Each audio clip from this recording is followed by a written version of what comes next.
Dieu permet que tu rencontres quelqu'un en qui Dieu a investi quelque chose qui va te communiquer. Et lorsqu'il va te communiquer cela, toi aussi tu pourras voler de tes propres ailes après. Après qu'il t'ait communiqué ce que tu as déposé en lui. C'est pourquoi il est très important de savoir reconnaître les opportunités. Il y a des gens qui sont tellement hautés, tellement égoïstes, tellement orgueilleux qu'ils ne peuvent même pas. Ça dit, il y a des choses même, tu ne peux pas leur dire que Dieu m'a dit, eux là, c'est le père des révélations. Dieu ne peut pas parler à quelqu'un à part d'eux. Ils sont morts finis. Dieu a parlé à un prophète par son âme animal père. Si Dieu a parlé à un animal, Dieu peut parler par un petit garçon. J'étais passé quelque part dans une église où le pasteur disait, Dieu ne peut pas laisser son oint qu'il a mis là sur l'église pour révéler quelque chose de digne de l'église à quelqu'un qui est dans la foule. Il dit, pasteur, excuse-moi, avec tout le respect que je te dois, gardez-vous. Dans le livre de Samuel, une femme s'appelait Anne. Elle a fait un petit enfant qui s'appelait Samuel, qui était couché à côté de l'arche de Dieu. La Bible dit que Dieu s'est révélé à Samuel et le sacrificateur Élie est venu prendre la révélation dans la bouche de Samuel. Amen.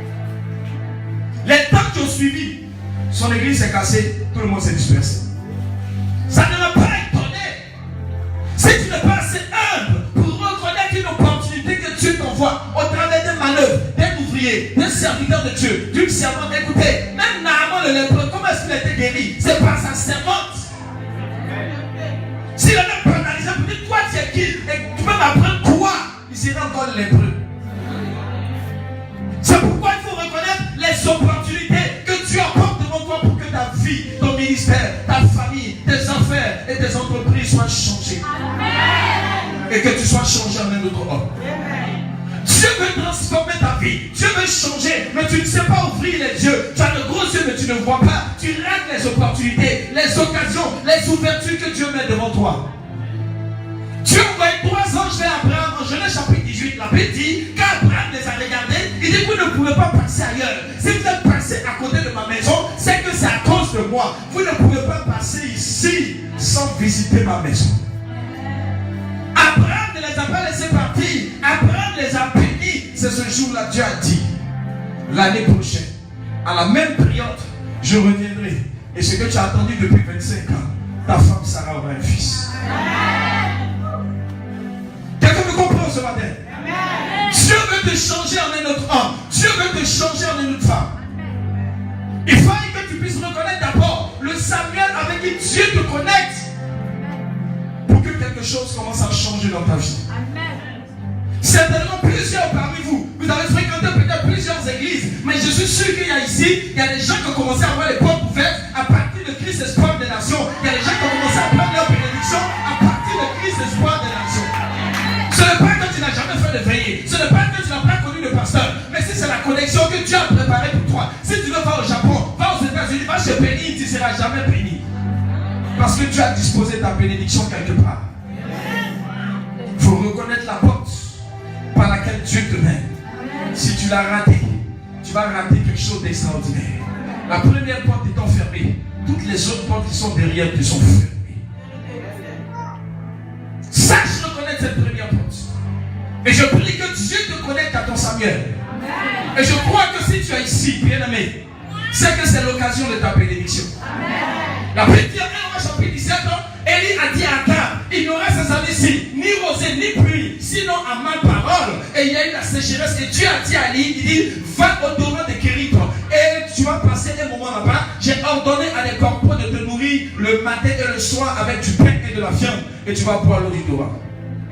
Dieu a dit au torrent de Kérit, les corbeaux ont reçu l'ordre de déposer le pain et la viande au torrent de Kérit. Si Élie était allé ailleurs, il pouvait mourir de faim. Qu'est-ce que je veux dire? Je veux dire qu'il y a des endroits que tu as destinés pour que tu viennes prendre ta bénédiction. Si tu n'es pas à cet endroit, tu risques de rater ta bénédiction, même si tu es dans une cathédrale, même si tu es dans un musée, même si tu es en Angleterre. Il y a des endroits que tu as préparés pour que tu sois béni. Il y a des endroits que tu as préparés pour que tu reçoives quelque chose. Et ta présence ce matin n'est pas fortuite, c'est qu'il y a quelque chose que Dieu va te communiquer au nom de Jésus. Quelqu'un me suit ce matin? Et la Bible dit ceci. Pour que Samuel, sinon Saül, commence à être changé en un autre homme, il a d'abord croisé choisi Samuel, la porte par laquelle il allait passer pour recevoir tout ce qui allait venir derrière. S'il avait rejeté Samuel, s'il avait refusé Samuel, s'il avait sous-estimé, banalisé Samuel, la royauté, tout ce qui est derrière, ce n'est pas celui qui les aurait. Parce que sa royauté passait par Samuel. Et la Bible dit ce jour-là, Samuel prit une fiole d'huile qu'il répandit sur la tête de Saül et dit, l'Éternel ne t'a-t-il pas moins pour que je sois chef de son héritage? La première chose, bien aimé, après la connexion, c'est l'onction. Et je vais t'expliquer pourquoi.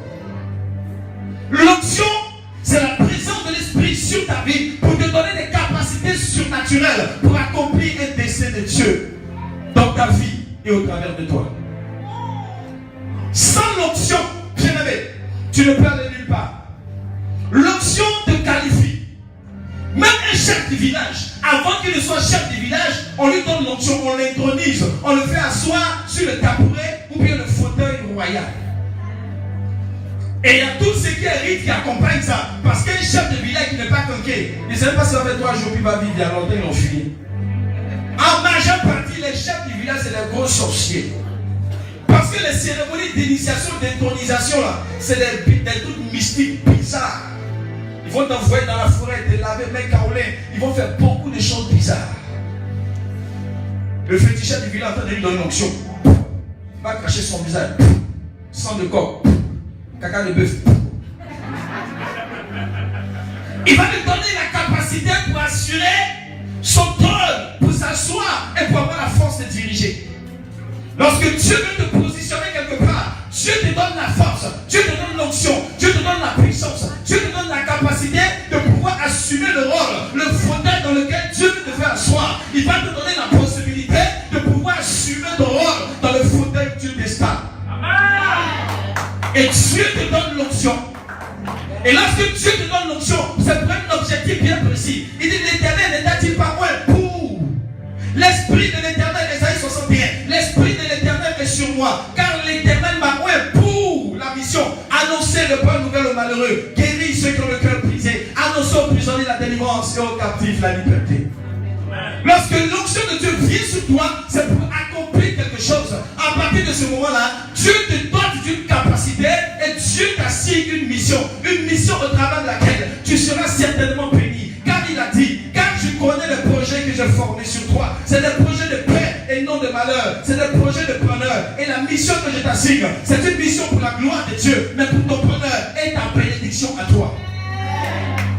C'est pourquoi l'onction de Dieu est le point de départ, après ta connexion avec Samuel, pour commencer à être notre homme.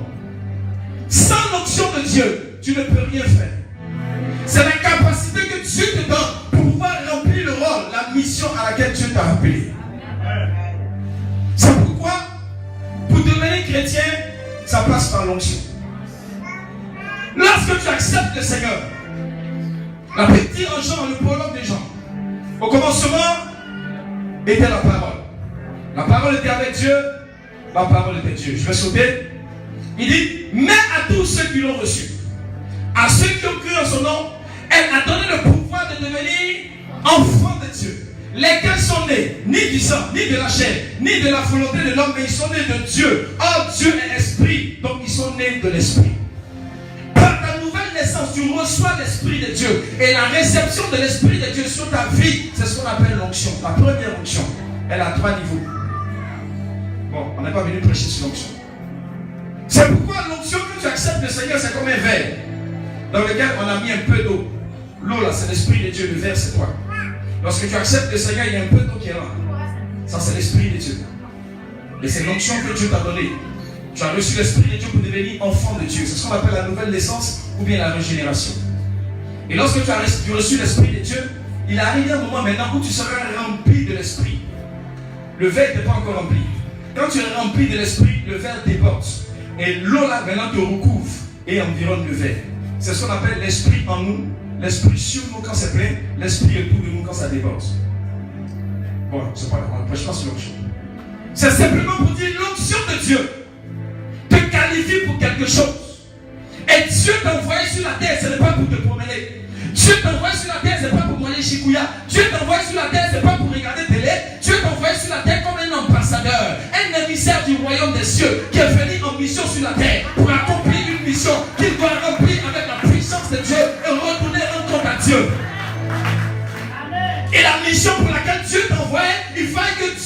les capacités, les potentialités, la force, la puissance, tout le bagage nécessaire pour pouvoir accomplir ta mission.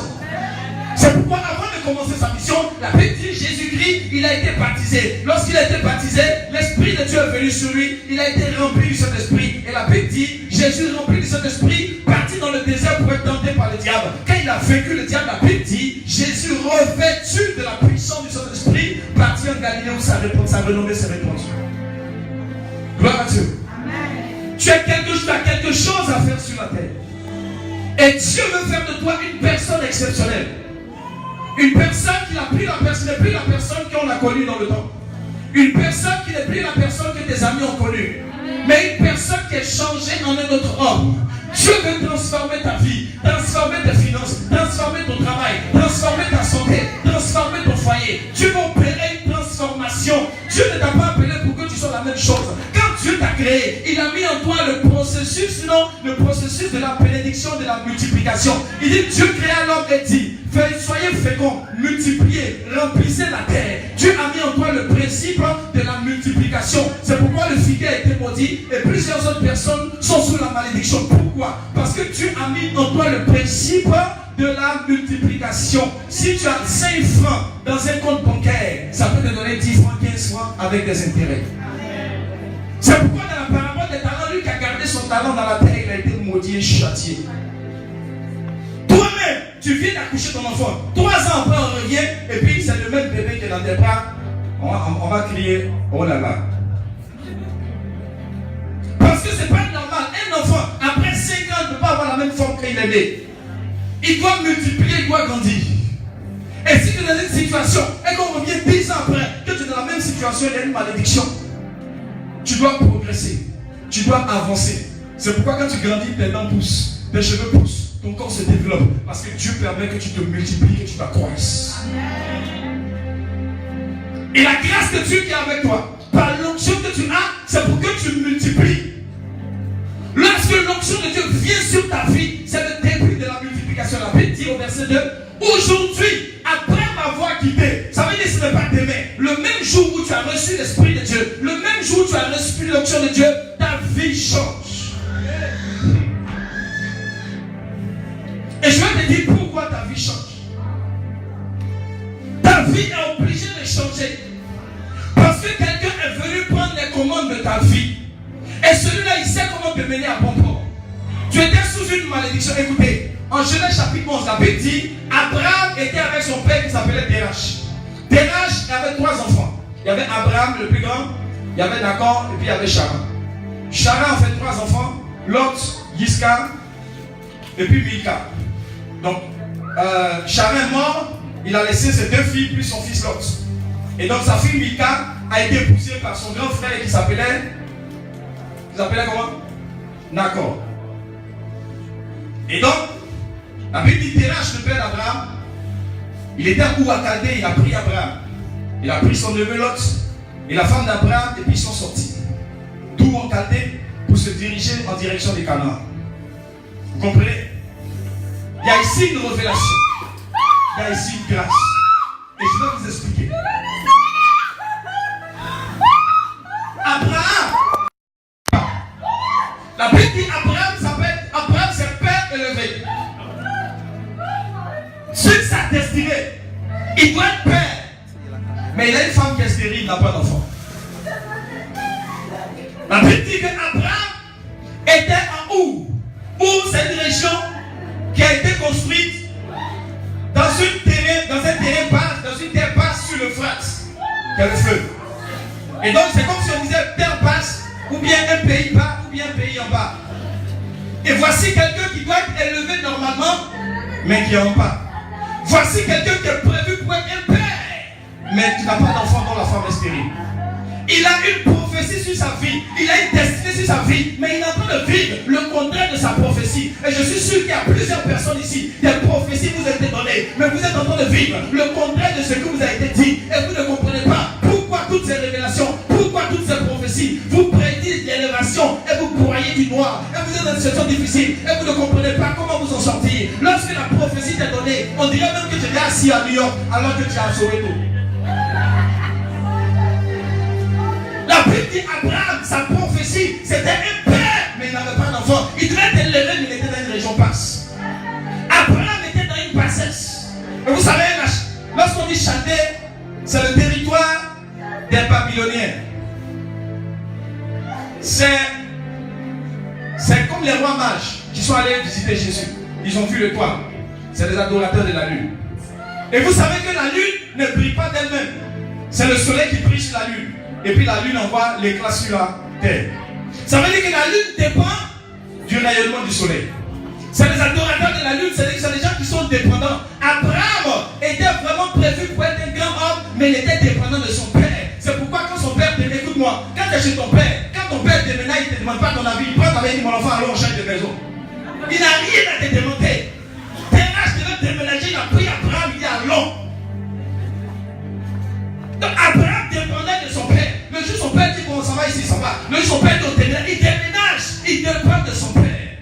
Alors que c'est quelqu'un qui est prévu pour être élevé. Quelqu'un qui vit le contraire de la prophétie qui a été dite sur sa vie. Mais quelque chose devait changer. Quelque chose devait changer. Il a fallu qu'un jour, Abraham croise quelqu'un qui allait lui parler pour changer le courant de la vie d'Abraham. Et c'est à partir de ce moment-là, lorsque celui qui s'appelle le Je suis, qui s'est révélé à Abraham comme le Dieu tout-puissant, qui s'est révélé à Moïse comme l'Éternel des armées, qui s'est révélé à Josué comme le chef de l'armée de l'Éternel, qui s'est révélé à Daniel comme l'ancien des jours, celui-là qui devait se révéler à Abraham, lorsqu'il a parlé à Abraham et qu'Abraham a eu le contact avec lui, la vie d'Abraham a commencé à changer le même jour. Et la prophétie qui avait été annoncée sur la vie d'Abraham, selon laquelle il serait père, a fini par s'accomplir. Je suis en train de dire à quelqu'un ce matin, peut-être que tu es en train de vivre une vie difficile, comme la vie de Saül, qui faisait tout pour être élevé, mais qui n'y parvenait pas. Mais un jour, il a croisé Samuel, et l'onction de Dieu est venue dans sa vie, et ça a bouleversé plusieurs choses. Je prie ce matin que la grâce de Dieu vienne sur toi, et que ta vie soit changée, que ta vie soit transformée, au nom puissant de Jésus. Et la Bible dit aujourd'hui, après m'avoir quitté, Saül est seul, il dit tu rencontreras 2 hommes. Ça commence à augmenter. Tu rencontreras combien? 2 hommes. Je vous ai dit que Dieu a mis en l'homme le processus de la multiplication. Des fois quand tu parles en langue, tu parles un mot, après 2 mots, 3 mots, quand tu dis des phrases. C'est la multiplication. Tu rencontreras 2 hommes, où ça? Près du sépulcre de Rachel. Est-ce que vous connaissez Rachel? La Bible dit à la frontière de Benjamin. Rachel était l'une des femmes de qui? Jacob. Et la Bible dit que Rachel, lorsque Jacob fuyait son beau-père Laban, elle a pris les dieux de Laban, elle les a cachés. Lorsque Laban les a retrouvés, il dit, mais tu as pris mes filles pour fuir, mais pourquoi tu vois mes dieux? Jacob dit, je n'ai pas pris tes dieux. Et Jacob a prononcé une parole. Que la personne avec qui on trouverait de tes dieux soit frappée de mort. Lorsqu'on est venu contrôler tout le monde, on voulait contrôler Rachel, elle s'est assise. Elle dit, il ne peut pas me lever parce que c'est un monstrueux. Or, elle avait caché les statuettes sous elle. La malédiction prononçait la tête. Non seulement sa nourrice est morte, mais après ça, lorsqu'elle devait enfanter Benjamin, elle-même, elle est morte. Il y avait sur sa vie une malédiction. Deuxièmement, écoutez bien. Vous savez, dans le village en général, soit à l'entrée du village ou bien à la sortie du village, il y a un cimetière. Vous n'avez pas remarqué? Voilà. Mais pourquoi c'est pas derrière le village? Et puis c'est toujours avant de rentrer, avant de sortir du village. Et en général, le cimetière marque la frontière. Parce qu'après le cimetière là, c'est la brousse, c'est les champs, mais c'est le village. On va comprendre quelque chose. La Bible dit, le tombeau, le sépulcre de Rachel est sur la frontière de Benjamin. Vous savez, la frontière, c'est ta limitation. C'est là que s'arrête ton territoire. C'est là que s'arrête ta possession. C'est là que s'arrête ta bénédiction. C'est là que s'arrête ce qui t'appartient. Lorsque tu sors de ta frontière, tu es dans un autre état et d'autres lois s'appliquent à toi. Tu peux tout faire ce que tu veux dans ta maison, mais pas dans la maison du voisin. Les murs de ta maison, c'est ta frontière. Si tu veux, tu dors sur tes pieds, sur tes oreilles. Personne ne te dira dira rien. Mais si tu mets le pied chez le voisin, et puis tu allumes sa télé, il va dire, voisin, qu'est-ce qu'il y a? Est-ce qu'on va payer ça ensemble? Tu es limité chez toi. Et la Bible dit à la frontière de Benjamin, tu rencontreras deux hommes. Ils te diront, les ânesses que tu allais chercher sont retrouvées. Et donc, à la frontière de Benjamin, après avoir reçu l'onction, la Bible dit que Saül retrouve ce qu'il a perdu. La première chose, c'est la malédiction sous laquelle tu étais au travers de Rachel, au travers de tes parents. Il y a plusieurs personnes. Et la frontière, c'est la limitation. Autrement dit, il y a plusieurs personnes qui sont limitées dans leur vie à cause de leur malédiction familiale. Quelqu'un me suit? La frontière, c'est la limite. Rachel avait reçu une malédiction. Et le topo de Rachel est à la frontière de Benjamin. C'est Rachel, c'est la mère de Benjamin. Lorsqu'on parle de Benjamin, on parle de Rachel. Lorsqu'on parle de Rachel, on parle de Benjamin. Et donc, la frontière de Benjamin détermine la limitation, c'est-à-dire la fin de la possession territoriale de Benjamin. Au-delà de cette frontière, ce n'est plus chez eux. Ils peuvent avoir des chances, mais jusqu'à cette frontière, ils ne peuvent pas aller plus loin. Et la Bible dit la première chose, lorsque Saül a reçu l'onction, la première chose c'est que il est arrivé jusqu'à récupérer tout ce qu'il avait perdu. Ça veut dire quoi? Ce qui devait te revenir, que la malédiction de famille t'avait privé. Je proclame ce matin au nom de Jésus-Christ que tu retrouves tout ce qui est ton droit, que tu retrouves tout ce qui est ta possession, que tu retrouves tout ce qui est ta bénédiction, que tu retrouves tout ce qui est à toi dans le nom de Jésus-Christ. Les ânesses qu'il a perdues ont été retrouvées. Les sorciers t'ont emmerdé. Tu avais perdu un fiancé. Que Dieu te permette de le retrouver. Tu avais perdu un travail. Que Dieu te permette de le retrouver. Tu avais perdu de l'argent. Que Dieu te permette de le retrouver. Ce que tu avais perdu à cause de la sorcellerie de ta famille, de ta malédiction de famille, je prie ce matin au nom puissant de Jésus-Christ que la main de l'Éternel soit sur toi pour que tu retrouves en ta possession tout ce que tu avais perdu au nom de Jésus. Que tu le retrouves, Saül avait perdu les ânesses, il a retrouvé les ânesses. Il ne savait pas comment faire. Il a fallu l'onction de Dieu sur sa vie pour lui donner de rentrer en possession de tout ce qu'il devait recevoir, mais dont ses ennemis l'ont privé. Il y a des choses que tu dois recevoir. Tu dois être père, on t'a privé d'enfant. Tu dois t'élever, on t'a mis d'une passesse. Le contraire de ce qui a été prophétisé sur ta vie. Dis ce matin, ça s'arrête au nom de Jésus. Dis bien, ce matin, ça s'arrête au nom de Jésus. Gloire à Dieu. Saül était seul. Et on dit, tu vas rencontrer deux hommes. Ça veut dire qu'il y a quelque chose que Dieu allait lui ajouter. Il y a quelque chose qu'il allait retrouver. On t'a privé de beaucoup de choses. Plusieurs choses que tu devais recevoir. Il y a des chances. Il y a une de mes filles qui est venue un jour. Elle dit, papa, ça ne va pas. Il dit, à quoi? Elle dit, un monsieur qui a fait sa dot. Elle dit au monsieur, bon, ce qu'on va faire, je suis de Jacquesville. On va partir ensemble et puis on va donner une liste de dot. Ils ont dit, ben, ils ont pris la camion, ils sont partis à Jacquesville. Ils sont arrivés, on les a bien reçus. On lui a donné une liste de dot. Et il est revenu à Piquant. C'est comme si Jacquesville sent mauvais dans son nez. Plus jamais il n'a mis ses pieds à Jacquesville. Quelque chose devait lui parvenir. On l'a privé de ça alors que c'était son droit. Il y a des choses que tu dois recevoir. C'est un concours, c'est un examen. Et puis pendant la nuit, avant la proclamation des résultats, ton nom est sur la liste des admis. Et puis les gens s'envolent et disent, efface ton nom. Ou bien quelqu'un dit, on a besoin de 5 places. Tu es la 5e personne. Et puis un ministre dit, non, il y a mon neveu. Effacez le nom de la dernière personne. Mettez le nom de mon neveu. Tu devrais réussir un concours. Tu devrais réussir un examen. On devrait te prendre pour un emploi. Ton visa, ton passeport était clair. Mais quelqu'un s'est levé pour te priver de ce qui était à toi. Je déclare ce matin, au nom de Jésus, que la main qui s'est levée contre toi soit brisée. Dans le nom de Jésus-Christ, que la main qui s'est dressée contre toi soit brisée. Au nom de Jésus de Nazareth. Le terrain que tu devais recevoir, tu le reçois. Le mariage que tu devais recevoir, tu le reçois. Le travail que tu devais recevoir, tu le reçois. Le voyage que tu devais recevoir, tu le reçois. Au nom de Jésus. Gloire à Dieu. Et la Bible dit, tu vas retrouver les ânesses. Tu vas retrouver ce que tu as perdu. Dieu te qualifie. Dieu te donne l'onction. Dieu te donne la puissance afin que tu puisses retrouver tout ce qu'on t'a volé, tout ce que tu as perdu, tout ce que tes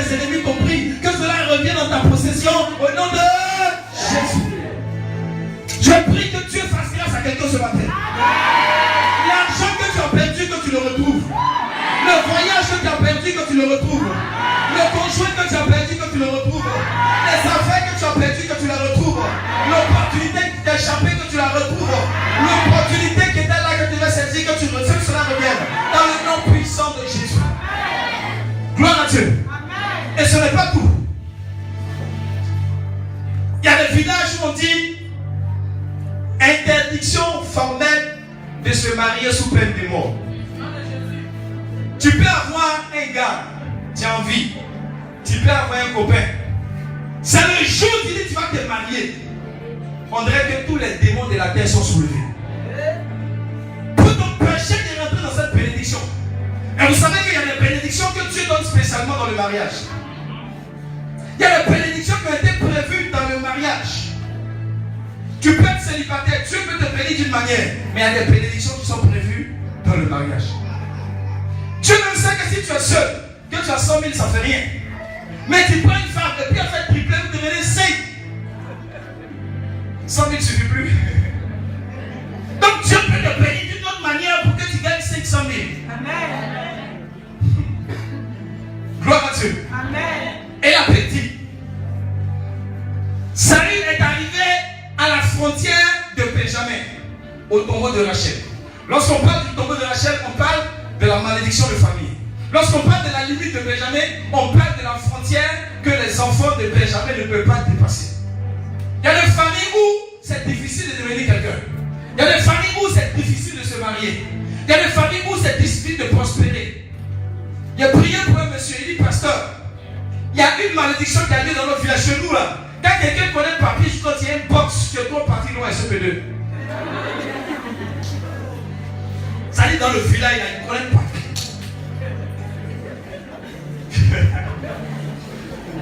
Et il y a une malédiction de mort prématurée. Pourquoi?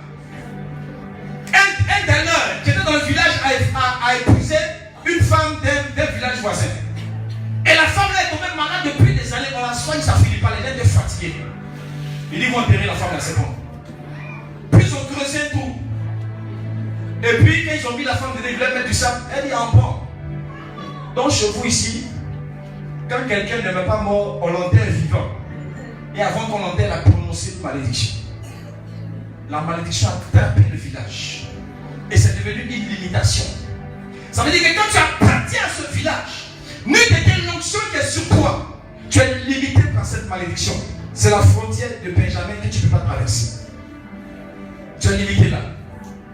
Et il me dit encore que les parents ont prononcé sur eux. À cause de la traite des Noirs, les parents ont maudit et ils ont parlé pour dire qu'aucun de leurs enfants ne va partir au pays des Blancs, ne va faire quoi que ce soit les Blancs parce que les Blancs les ont maltraités. Donc il ne faut pas t'amuser même pour dire non, tu iras au Japon. Peut-être tu es arrivé, on a pris photo puis on regarde. Non, ça c'est photo de Clémentine. Retourne chez toi. Tu ne peux pas passer. Parce que c'est la frontière de Benjamin. C'est là que s'arrêtent les limites de Benjamin. Il y a des limites qu'on a fixées dans certaines familles. Il y a des limites qu'on a fixées dans certaines régions. Il y a des limites qu'on a fixées dans certains villages. Et cette limite qui a été fixée, cette limite la division. Personne ne peut devenir telle personne. Personne ne peut arriver à tel niveau. Et des limites qui ont été tracées. Et la Bible dit, après que Saül ait reçu l'onction, c'est vrai, il est arrivé à la limite de Benjamin. C'est sa possession normale. Mais si l'onction fait quelque chose qui est normal, ce n'est plus l'onction. Parce que le Psaume chapitre 60, la fin du verset 13 et le verset 14 dit, le secours de l'homme n'est que vanité. Verset 14. Mais avec Dieu, nous ferons des exploits. Ce qui n'est pas possible aux autres ne sera possible. Ce qui n'est pas capable aux autres ne sera capable. Écoute-moi bien. Ce que les autres ne peuvent pas faire, c'est ce que tu feras. Là où les autres ne peuvent pas aller, c'est là-bas que tu feras. Tu fais des exploits parce que ce que les hommes et les sorciers de ton village disent que tu ne peux pas faire, là où tu ne peux pas arriver, c'est là que tu arrives. Et la Bible dit au verset 2, le verset 3, il est à partir de la frontière. C'est vrai que c'est la limite, c'est la malédiction de ta famille, mais de là, à partir de la frontière, le verset 3, toi tu iras plus loin. Tu vas dépasser les frontières de ton village. Tu vas dépasser la malédiction de ton village. Tu vas dépasser la malédiction de ta famille. Tu vas dépasser. Tu vas aller plus loin. Tu vas aller plus loin. Tu vas aller plus loin. Là où les autres s'arrêtent, toi tu iras plus loin.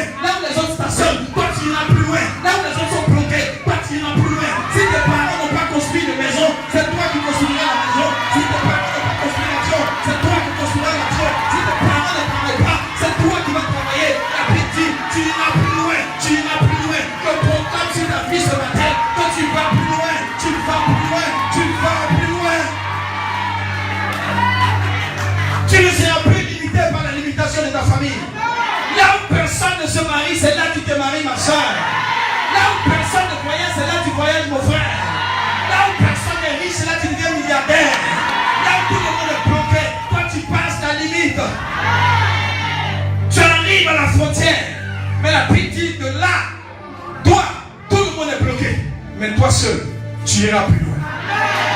Tu vas dépasser les limites de ton père, dépasser les limites de ton grand-père, dépasser les limites de ta famille, dépasser les limites de ta région, dépasser les limites de ton village. Les gens vont se poser la question, mais pourquoi tout le monde dans le village est limité à ce point et toi seul, tu es arrivé à dépasser cette limite parce que tu es allé plus loin? Comment est-ce que tu as fait? Quel est ton secret? Tu leur répondras, tu as un Seigneur qui est mort sur la croix, Jésus de Nazareth, qui a payé le prix pour toi, afin que tu puisses dépasser la limitation de la malédiction de ta famille. Et de là, tu iras plus loin.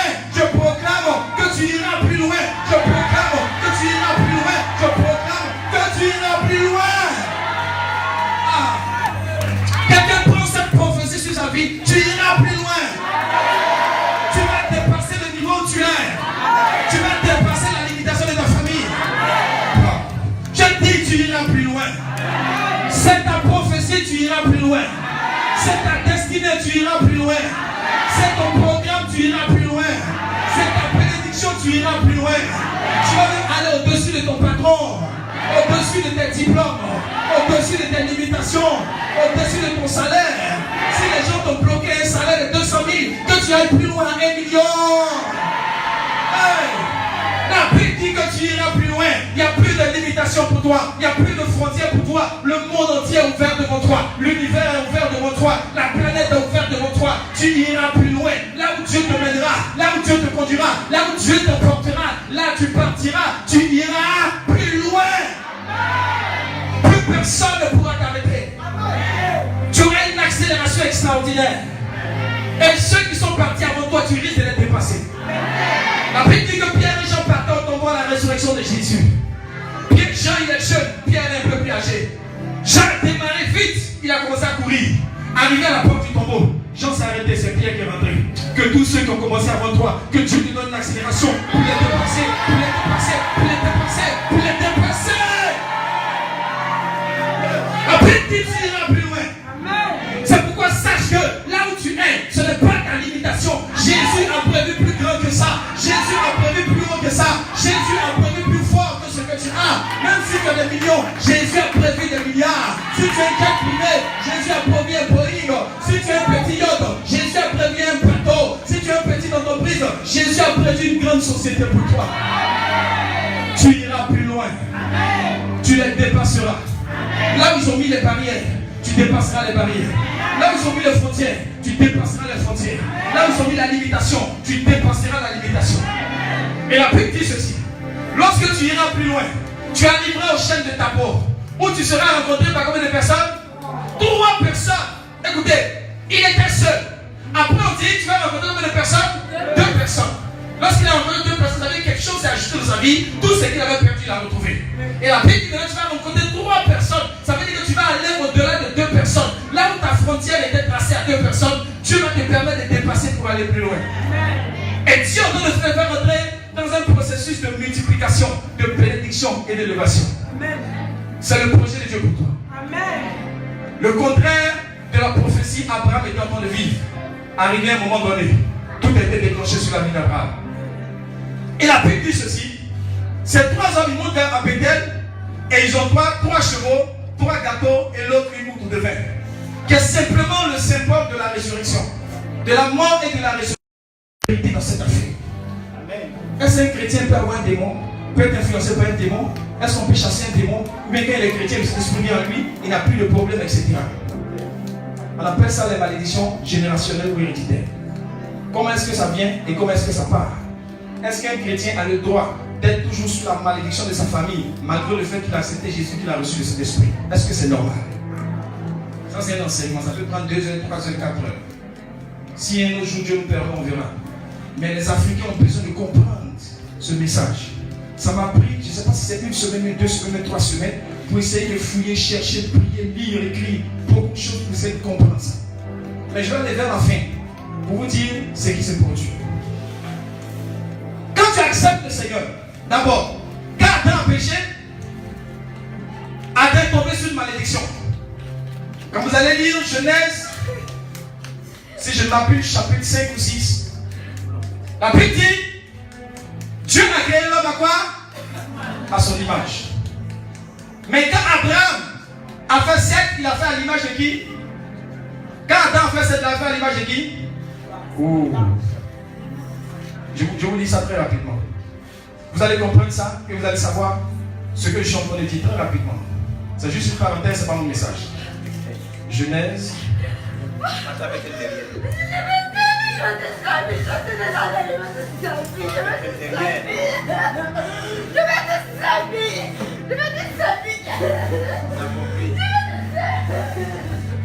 Voilà, c'est ça. Genèse chapitre 5. Genèse chapitre 5, quelqu'un peut nous lire ça? À partir du verset 1er. 1 à 3. Genèse 5. Genèse 5. Non, verset, oui, c'est ça, 1 à 3. Oui. Voici le livre de la postérité d'Adam. D'Adam, oui. Lorsque Dieu créa l'homme, Oui. il le fit à la ressemblance de Dieu. Dieu fit à la ressemblance de qui? De Dieu. Le premier homme, c'était qui? Adam. Donc il était à la ressemblance de Dieu. Merci. Suivant. Il créa l'homme et la femme. Oui. Il les bénit. Oui. Et il les appela du nom de l'homme. Verset 3. Adam, âgé de 130 ans, Oui. engendra un fils à sa ressemblance. Un fils à la ressemblance de qui? Adam. La Bible dit Dieu a créé Adam à son image et à sa ressemblance. Yes. Mais Adam fait un fils qui n'est pas à l'image et à la ressemblance de Dieu, mais à l'image et à la ressemblance d'Adam. Ça veut dire qu'entre-temps, quelque chose a changé en Adam. Adam n'était plus cette image de Dieu, cette copie conforme, cette ressemblance, cette empreinte de Dieu. Adam avait perdu. Et donc ceux qui venaient maintenant, après le péché d'Adam, n'étaient plus à la ressemblance de Dieu, mais à la ressemblance d'Adam. Écoute-moi bien. Il enlève quelque chose. C'est juste une parenthèse. Ça fait partie de ce qu'on appelle les malédictions générationnelles. Je vais faire juste une parenthèse. Ça enregistre dans son sang. La vie de l'homme est dans son âme. L'âme est dans le sang. C'est pourquoi tous ceux qui ont pris le sang d'Adam et Ève ont copié l'image pécheresse d'Adam et Ève. C'est pourquoi Seth ne pouvait plus être à l'image de Dieu. Parce que le sang pur qu'Adam avait, Adam l'a perdu. C'est pourquoi tous ceux qui ont le sang d'Adam et Ève, ce qu'on appelle le péché originel, dès qu'il naît, qui a le sang d'Adam et Ève, il est contaminé par le péché. Mais pour qu'un sauveur vienne pour sauver l'homme, il fallait que lui aussi soit sans péché. Mais comment Jésus a fait? Et puis il est sans péché. Quand le don catholique on dit non, Marie est immaculée conception, elle est sans péché, bêtise. J'ai fait catéchèse, première année, deuxième année, troisième année. J'ai fait mon secondaire au collège moderne, mais au lycée catholique de René Kwasi, pour ceux qui connaissent. On a étudié la religion catholique. Notre professeur de religion, c'était un prêtre basque, l'abbé. Enfin, j'oublie son nom, c'est un blanc. Et quand il a entendu l'Immaculée Conception, il a regardé, c'est des bêtises. La seule personne Immaculée Conception, c'est Jésus. Je vais vous dire pourquoi. La Bible dit ceci. Quand vous allez lire Matthieu 1, Joseph, quand Marie est tombée enceinte, la Bible dit Joseph ne connut point Marie jusqu'à ce qu'elle ait enfanté de Jésus. Avant ça, la Bible dit que Joseph lui-même il était surpris que Marie soit enceinte. Parce que selon la loi juive, une femme devait se marier pure, vierge. Ça, c'est notre message. Pourquoi? Parce que dans le temple, excusez-moi, le sexe de la femme, c'est comme le temple. Vous savez qu'il y a le voile qui sépare le lieu saint du lieu très saint. Seul le souverain sacrificateur peut rentrer par ce voile pour ouvrir le péché du peuple une fois par an. Vous savez ça? D'accord. Si tu n'es pas habilité à passer le lieu très saint, quand tu n'as pas choisi, tu meurs là-bas, puis on te tire par la corde. Avec les cloches. Vous êtes au courant? D'accord. Donc le voile de la femme, c'est ce qu'on appelle l'hymen. Quand elle est vierge, il y a un voile qui la fait. Il y a le lieu saint qui est un peu dehors, il y a le paradis qui est à l'extérieur, puis il y a le lieu très saint qui est à l'intérieur. Ne vous faites pas les dessins. Et la Bible dit, c'est le souverain sacrificateur seul qui est chargé de l'alliance, qui est seul habilité à traverser le voile. Ça veut dire que pour traverser le voile là, il faut que tu sois dans l'alliance avec Dieu qu'on t'ait choisi comme souverain sacrificateur, qu'on t'ait point pour passer. Autrement dit, celui qui doit passer le voile de la femme, c'est celui qui rentre en alliance avec la femme, lui qui la marie, lui qui est rentré en alliance avec elle, c'est lui seul qui a le droit de se séparer, de traverser le voile qui est son hymen, pour enlever sa divinité. C'est lui seul qui est rentré en alliance avec elle, tu as le droit de franchir le voile. Bon, ne me faites pas dévier de mon message. Ça, c'est un message. Alléluia. Si tu n'es pas habilité, que tu veux franchir le voile, tu meurs. On est mort beaucoup. Il y a beaucoup qui sont morts. Ils sont morts 15 fois, 70 fois. Ils meurent sur. Si tu n'es pas rentré en alliance, c'est le souverain sacrificateur qui est dans l'alliance. Si tu n'es pas dans l'alliance, quand tu rentres, tu meurs. Et la mort n'est pas forcément une mort physique, c'est ce qu'on appelle la mort spirituelle, la séparation d'avec Dieu. C'est pourquoi ceux qui rentrent dans le lieu très saint de la femme sans alliance, il y a la mort derrière. Les gens sont devenus tristes en même temps. C'est pas à cause de ça. Donc je disais ceci. La Bible dit que Adam a fait son fils à son image. Lorsque Adam a péché, l'héritage familial, l'héritage spirituel, c'est-à-dire que l'enfant reçoit un héritage physique et spirituel. Vous savez ça? Ton héritage physique, c'est ta maison que tu as construite, ta voiture, tu laisses à tes enfants. Ton héritage spirituel, c'est dans ton sang. Toutes les malédictions et les bénédictions qui ont été enregistrées dans ta vie, au cours de ta vie, là, c'est ça que tu communiques à ton enfant. Donc l'héritage physique, même à un autre niveau encore, c'est pourquoi quand tu fais ton enfant, il a les dents des mamans, le nez des papas, il a les soucis de sa grand-mère. C'est-à-dire c'est quelque chose que vous avez que vous lui communiquez. Quand on regarde l'enfant, on dit vraiment c'est l'enfant de sa mère et de son père. C'est une photocopie, ça c'est l'héritage aussi. Mais il y a un héritage qu'on appelle l'héritage spirituel, ça c'est dans le sang. Et dans le sang, il y a ce qu'on appelle les gènes. Les gènes qui sont les éléments constitutifs des chromosomes, ça c'est en biologie, bon, on le sait. Les gènes sont les éléments constitutifs de ton sang. Donc quand ton sang est sali par le péché, tes gènes sont souillés. On doit refaire tes gènes. Lorsqu'on parle de gènes, on parle de génération. Donc pour refaire tes gènes, on parle de régénération. C'est pourquoi quand tu acceptes le Seigneur, il y a un processus qu'on appelle la régénération. On enlève le sang d'Adam et puis on met le sang de Jésus et puis tu es maintenant sans péché. Gloire à Dieu. Et vous comprenez que l'héritage spirituel, ça se transmet par le sang. Donc Adam ayant péché, va transmettre son sang à son fils Seth, qui n'est plus le sang pur, mais le sang qui a été souillé. Et donc à partir de là, les hommes sont souillés. Mais comment Jésus est né sans péché? La Bible dit que Joseph n'a pas pu connaître Marie. Ils n'ont pas couché ensemble. En Israël, c'était interdit. C'est comme chez les Djoula, quand ils étaient mariés, ils n'ont même pas eu en bas. Pour vérifier si le voile du lieu très saint a été déchiré auparavant par un sacrificateur hasardeux ou pas.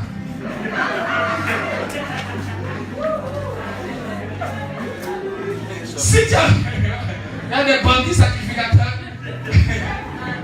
Le maréchal général voyant le pudique m'a dit un bandit de la tête. Bon, c'est pas le message. Donc on met le pain blanc. Si c'est pas devenu rouge, on dit qu'il y a un sacrificateur qui n'a pas été moins bien passé. Et là, c'est un problème. Et là, on devait te lapider comme la femme qu'on a voulu tuer. Et puis Jésus a dit que le premier, celui qui n'a jamais péché dans sa première terre. Donc, Joseph n'a pas couché à Marie. Ça veut dire que Jésus n'a pas eu besoin des spermatozoïdes de Joseph. Or, les spermatozoïdes de Joseph, c'est le sang de Joseph. Donc, le sang de Joseph est éliminé. Donc, tous ceux qui sont quittés en Juda, tous les sangs de Joseph, tout ça, tous ceux qui avaient le sang pur, là, c'est éliminé. Il reste Marie même. Vous savez qu'avant qu'il y ait une fécondation,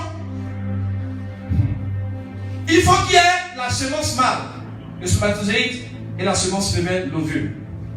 C'est lorsque le spermatozoïde féconde l'ovule que ça donne un œuf qui va subir des mitoses, des multiplications. Bon, ça va se multiplier. Excusez-moi, ici biologiste des formations. Ça va se multiplier. Et puis ça va devenir un embryon. Mais seulement se multiplier encore, ça va devenir fœtus, bébé. Donc, s'il n'y a pas de spermatozoïdes, mais si tu veux, il faut mettre 3 milliards d'ovules. C'est comme une femme, tu la peins, tu la mets dans une chambre, tu l'enfermes. Et puis elle dit non, il a prié, et puis tombé enceinte. Pour la gifler comme vous, c'est dans une 50. Si un homme ne peut pas passer par là, tu ne peux jamais danser, tu ne peux pas parler en langue. Il faut forcément un spermatozoïde. Donc si Joseph n'a pas donné des spermatozoïdes, ça veut dire que les ovules de Marie ne sont pas rentrés en ligne de compte pour faire Jésus. Mais comment ça s'est passé? Quelqu'un va me poser la question? Je vais te reposer une question. Qui est le père d'Adam? D'accord. Si Dieu a pu créer Adam à partir de rien, il peut positionner un fœtus dans le ventre de Marie sans la relation d'un homme de Dieu. La petite, l'homme du Très-Haut te couvrira. La puissance de Dieu viendra sur toi. Le Saint-Esprit viendra faire une opération dans ta vie. Comment Dieu l'a placé? Dieu seul sait. On n'a eu besoin ni de l'ovule de Marie, ça, il n'a pas besoin de son sang, ni du spermatozoïde de Joseph, on n'a pas eu besoin de son sang. Donc Jésus-Christ n'avait ni le sang de Joseph, ni le sang de Marie, donc aucun sang humain qui est acheté par le péché. Donc lui seul, il est né sans péché. C'est pourquoi il a le pouvoir de nous sauver. C'est parce que c'est lui qui est dans la barque qui peut sauver ceux qui se noient. Toi et moi, c'est moi qui a me sauvé comment? C'est pourquoi celui qui devait être le sauveur de l'humanité devait être lui-même non seulement net sans péché, mais lui-même à la fin être sans péché. Et il a dit, le prince de ce monde vient, mais il n'a rien en moi. Aucune trace, aucune goutte de péché. J'ai été fidèle et loyal devant mon Père. Jésus, il est né sans péché. Donc le sang de Jésus est pur. Donc, lorsqu'on parle de la régénération, on parle de refaire tes gènes. Les gènes que tu avais pris chez Adam, qui étaient contaminés par le péché, vont être enlevés ou bien nettoyés, et on va te donner le sang et les gènes de Jésus. C'est pourquoi 2 Corinthiens 5,17 dit, si quelqu'un est en Christ, si quelqu'un a reçu le sang de Jésus qui a coulé à la croix, il est devenu une nouvelle créature. Les choses anciennes, Adam, Lot, Seth, Abraham, Moïse, tout ça, ils sont passés. Il est devenu une nouvelle créature. Il n'a plus le sang du péché. Gloire au Seigneur. Excusez-moi, j'ai débordé un peu dans mon message, c'était juste une parenthèse. Et la Bible dit ceci. Tu seras rencontré par 3 hommes. Verset 5. Après cela, tu arriveras à Gibea et Elohim où se trouve une garnison de Philistins. Est-ce que vous savez que les Philistins, c'est les ennemis d'Israël? D'accord. Et tu vas pas rencontrer un Philistin, c'est une garnison. Vous connaissez ce que c'est? En entrant dans la ville, tu rencontreras, c'est plus une garnison, c'est une troupe maintenant de prophètes. Écoutez, Saül était seul. On dit, tu vas arriver au tambour de Rachel, tu vas rencontrer 2 personnes. De là, tu iras plus loin, tu vas rencontrer 3 personnes. Après ça, tu vas rencontrer une garnison de Philistins. Et après ça, maintenant, c'est une troupe de prophètes. Est-ce que vous voyez l'ascendance? Vous voyez la croissance? À partir de 0, Dieu est en train d'élever et positionner quelqu'un. Une personne. Tu vas rencontrer 2 personnes, 3 personnes, une garnison et maintenant toute une troupe. C'est le signe de ton élévation. C'est le signe de ta croissance. C'est le signe de ta percée. C'est le signe de ta prospérité. C'est le signe de ton miracle. Pour dire que l'homme que tu es, la femme que tu es, ne sera plus la même personne dans une semaine, dans un mois, dans un an ou dans 3 ans. Tu seras changé en une autre personne par la puissance de Dieu. Et la Bible dit ceci. Tu vas rencontrer une garnison de Philistins. Mais qu'est-ce qui va se passer? L'Esprit de l'Éternel te saisira et tu prophétiseras avec eux et tu seras changé en un autre homme. Mais auparavant, il dit que les prophètes seront précédés de luttes, de tambourins et de flûtes. C'est vrai que tu es rentré en possession de ce que tu devais recevoir. Deuxièmement, tu es allé au-delà des limitations fixées par la malédiction des familles. Troisièmement, mais tu as toujours des ennemis. Parce qu'il y a des gens qui rougissent. Quand ton église grandit, ils ont mal. Quand ton ministère s'accroît, ils ont mal. Quand tu es bien habillé, ils sont jaloux. Quand tu es dans une voiture, leur cœur se déchire. Quand tu manges bien, leur cœur saigne. Ils veulent te voir pleurer, misérable en train de traîner, mais ils sont vaincus au nom de... Il y a des gens, le problème des autres, ça leur fait mal. Ils disent non, pourquoi lui? Mais pourquoi pas lui? Pourquoi pas lui? Ils disent non, on est dans le quartier ici ensemble. Mais pourquoi? Pourquoi et pourquoi? Pourquoi pas? Dieu choisit de bénir quelqu'un, toi tu contestes la décision de Dieu. Dieu, toi là, pourquoi tu as béni moi ici là, tu ne me vois pas? Donc toi tu juges Dieu pour ses actions. Ton tombeau n'est pas loin, c'est à côté de toi. Et la Bible dit que tes ennemis maintenant doivent être enterrés pour que tu sois en paix. Je veux te dire quelque chose. Il y a la bénédiction que Dieu te donne là, après d'avoir enterré tes ennemis. La Bible dit que l'homme d'Esther s'appelait Mardoché. Il a sauvé la vie du roi Assuérus dans le livre d'Esther. Mais on ne lui a rien donné comme récompense. Mais il a fallu d'abord que Aman, qui voulait le tuer, meure. Et après ça, on a élevé Mardoché. Parce que si Mardoché avait été béni avant la mort d'Aman, Aman allait combattre sa bénédiction. Il y a des bénédictions qui viendront lorsque le sorcier de ton village va tomber, lorsque le Goliath va tomber, lorsque ton ennemi sera écrasé. Alors ta bénédiction viendra. Parce que si Dieu te bénit en sa présence, il va chercher à te mettre des bâtons dans le roue. Dieu l'élimine de ton chemin. Et puis tu es béni bien, sans aucun chagrin. Car la bénédiction de Dieu n'est suivie d'aucun chagrin. Quand Dieu te bénit là, il t'a béni. Et quand tu regardes au sang, tu es béni. Non, tu m'as plus peut-être une pâte de poulet. Le moment où tu as fini ça, tu as X3. Ah mon frère, tu es un homme bien. Il y a des choses que tu as fini à ça. Auparavant, même quand la mère, tu ne gagnes pas pour te souffler. Maintenant, quand tu n'as pas climatisé dans ta voiture, tu transpires. Oh là là. Toi, tu n'avais pas ventilateur. Mais tu es obligé de changer parce que la gloire de Dieu se lève. Alléluia. Quand tu n'es pas sapé, et puis quand tu es sapé, la fois de maquette, c'est pas la même démarche. Quand tu es attaché par et puis tu es tapé d'être pas fier. Quand tu es sapé, tu es dans le mariage, et puis tu arrives dans le tel combat. Tu sens que tu respires dans ton habit là maintenant. Ça est tellement tu es coiffé, bien arrangé. Non. Il n'y a même pas les petits cailloux, ça dérangeait ton cirage. Non, très affectueusement. Mais quand tu es à la maison, tu soulèves saut, tu soulèves viens. Démarche, tu t'en fous de ça. Tu as pris quelque chose, tu ta tête, puis tu déposes. Mais quand tu es sapé, la démarche change. Quand Dieu te bénit, il y a des choses qui vont changer dans ta vie. Quand Dieu t'élève, il y a des choses qui vont changer dans ta vie. Mais la Bible dit, les Philistins, avant ta bénédiction finale, avant la finale, là, il faut que les Philistins soient écrasés. Il faut que les Philistins ne soient plus. Parce que lorsque Dieu va te faire changer avec notre homme, tes ennemis doivent être vaincus. Gloire à Dieu. Amen. Et la Bible dit, c'est le luth, le tambourin, la flûte et la harpe que les prophètes auront. Et ils seront en train de prophétiser. Toutes ces choses, c'est les symboles de la louange et de l'adoration. Est-ce que vous connaissez la puissance de la louange et de l'adoration? Si je vous explique ça quelques mots avant de finir le message, vous n'allez plus jouer avec la louange et l'adoration. Est-ce que vous savez que quelqu'un qui commence à prier pour demander quelque chose à Dieu, il commence à prier, Seigneur Jésus, pardonne-moi, Mercedes, Seigneur, pardonne-moi, travail, lèche-nous. Parce que pour rentrer dans le temple, on doit franchir le portail du parvis. On doit rentrer dans le parvis, franchir le premier voile, entrer dans le lieu saint et franchir le deuxième voile pour aller dans le lieu très saint. Dans la maison de quelqu'un, son intimité se trouve dans sa chambre. Tu ne cries pas derrière la clôture, tu peux dire voisin, il ne va pas entendre. Il faut rentrer dans la pièce pour qu'il entende. Il y a des gens qui prient mal. Psaume chapitre 100. Vous allez comprendre pourquoi vous priez mal. Tu peux lire ça, mon fils. Psaume chapitre 100.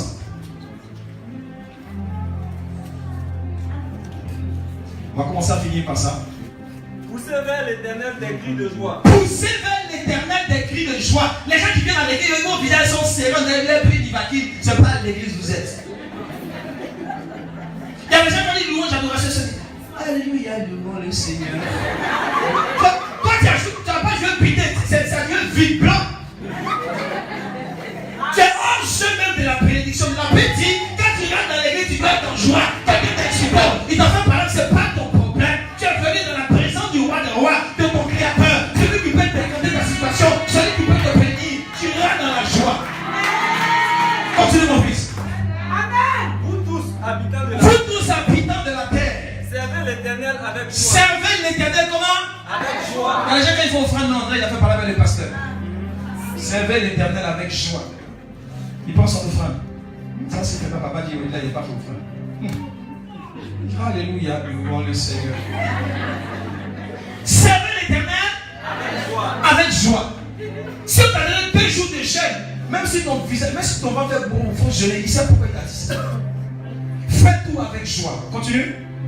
Venez avec allégresse en sa présence. Ah, la Bible dit pour venir dans la présence de Dieu. La première chose c'est quoi?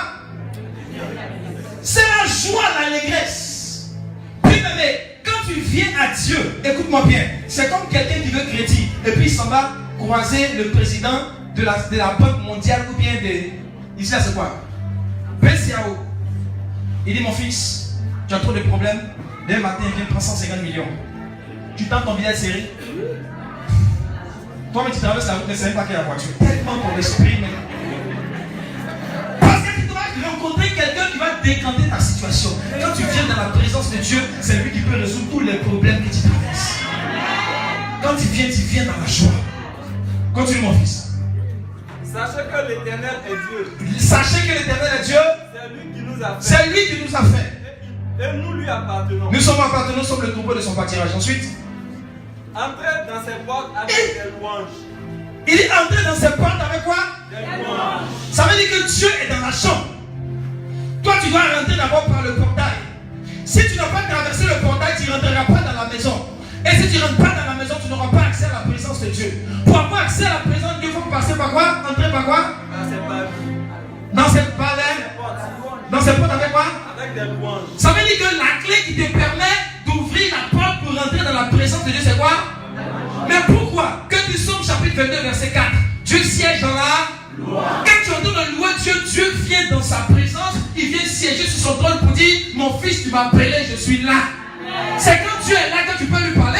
Si Dieu ne parle pas, tu vas lui parler comment? Ta louange rappelle la présence de Dieu. Ta louange attire la présence de Dieu. Ta louange appelle Jésus pour dire, Seigneur, viens, je vais te parler. Ta louange ouvre la porte pour que tu puisses rentrer dans la présence de Dieu. Il dit entrer dans ses portes avec quoi? Il y a des gens qui ont dit louange. Bon, vous savez, moi je suis là, secrétaire, directeur. Louez le Seigneur, salissez-vous. Mon costume, ça coûte cher. Je ne peux pas me prosterner. Mais c'est le pasteur, il a mis tapis. Ça va me salir ça. Ok, couchez-vous par terre. Je suis trop propre. Il faut te lever. Reste debout.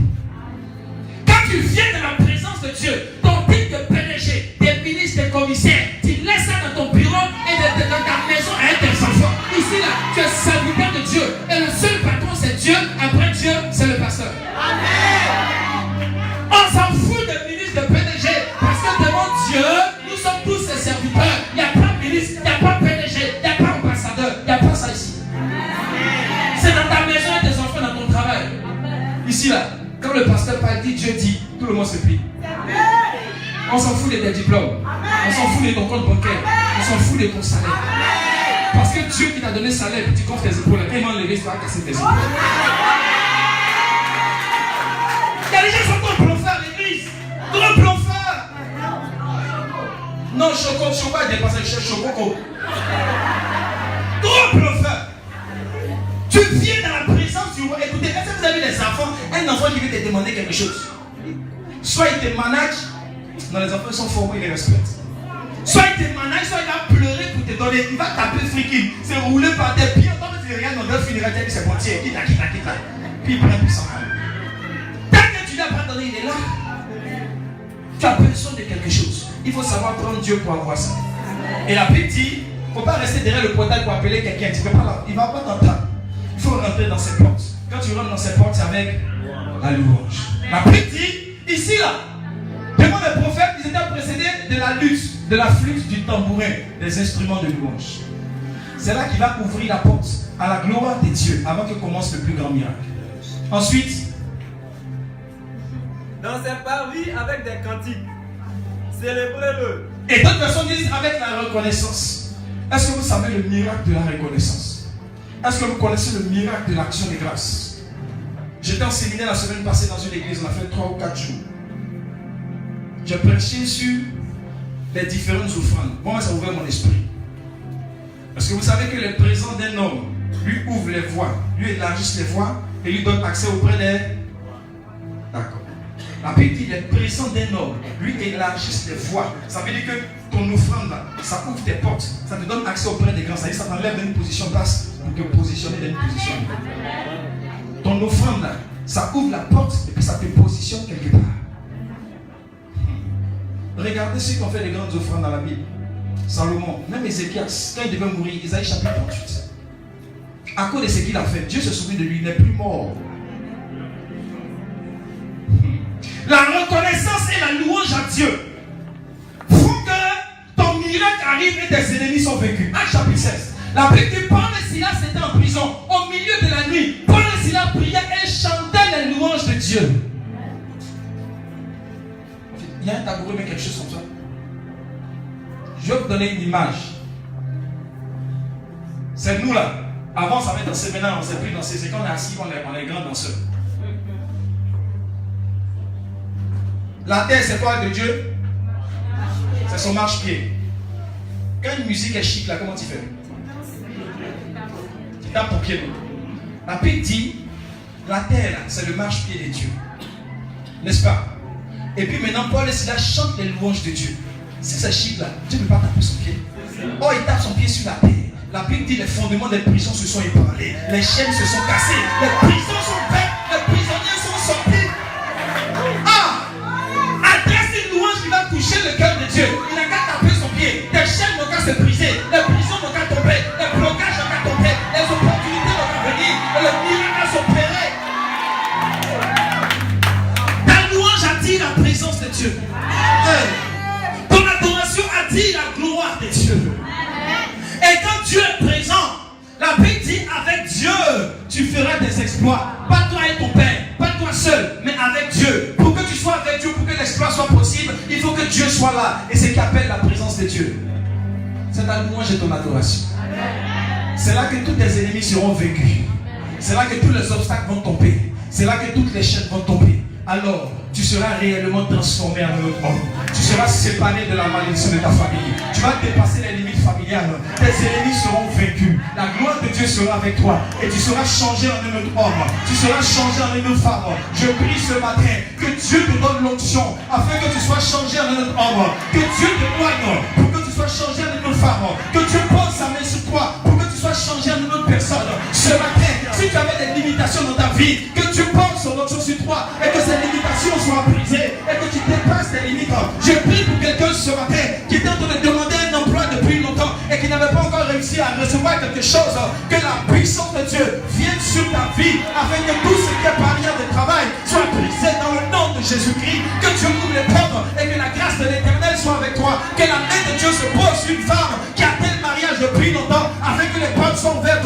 Que ta dot soit claire, que tes fiançailles soient claires, que ton mariage soit clair. Au nom puissant de Jésus-Christ, que la main de Dieu soit sur quelqu'un ce matin qui était malade, afin que quel que soit le mal qui était dans ton corps, dans ton sang, ce mal soit brisé, vaincu et chassé. Au nom puissant de Jésus-Christ, que la main de Dieu s'étende, que l'onction de Dieu vienne sur la vie de quelqu'un ce matin. Lève ta main droite.